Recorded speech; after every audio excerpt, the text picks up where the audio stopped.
Pourquoi attendre que l'oiseau vide le désert alors qu'une seule trempée suffit? Les frères et sœurs, je vais vous partager un hadith. Il faut que je vous le partage.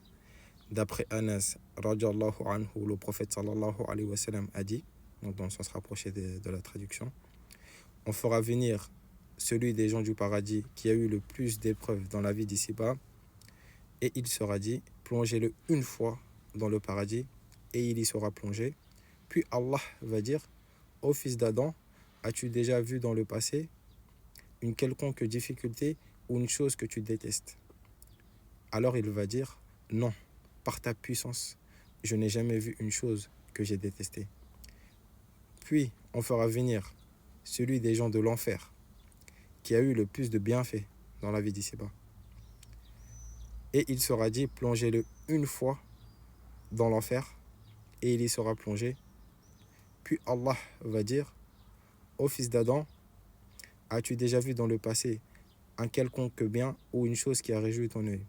Alors il va dire, non, par ta puissance, je n'ai jamais vu aucun bien ni une chose qui a réjoui mon œil.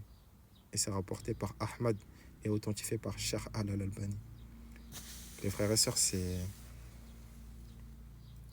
il faut qu'on se rende compte que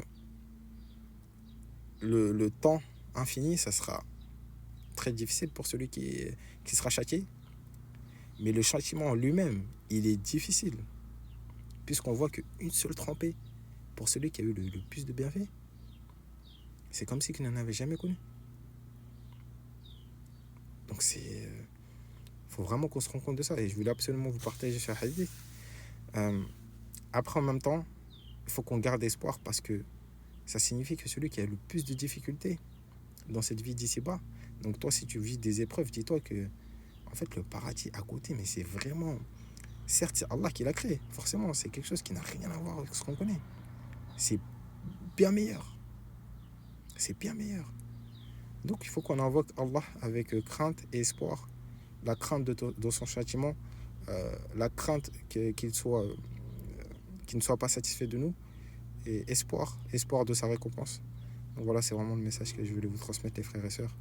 Sur ce, je vous dis assalamu alaikum.